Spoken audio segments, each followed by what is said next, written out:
sense. But the basic story that we've got is we see oil prices coming back. Obviously not all the way to $100 a barrel, but we think that the $40 a barrel, $45 a barrel price is basically unsustainable. It's too low. That it'll be up to around 60 by the end of this year, that it will climb to about 70 by the end of 2016, possibly 80 by the end of 2018, and that will become the new normal.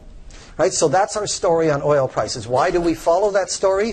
Well, one of the reasons is that it strikes us that, yes, $100 a barrel was too high, right? That basically you had excess, hoarding of oil going on that was driving the price up there. Once that finally broke, all right, there's definitely speculative waves here, and basically stocks started to be distributed, and there's no question that supply is quite adequate.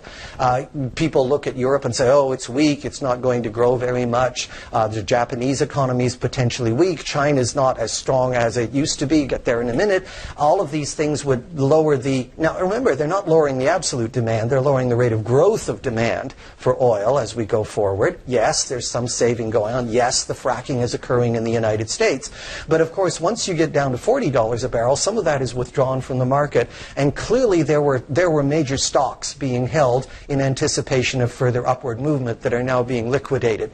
The volatility of the oil price in just the last couple of days, up $3 at the end of Friday, which was apparently spiked by some short selling from stocks that being released on the market, indicates that at the margin we've got some interesting speculative behavior going on.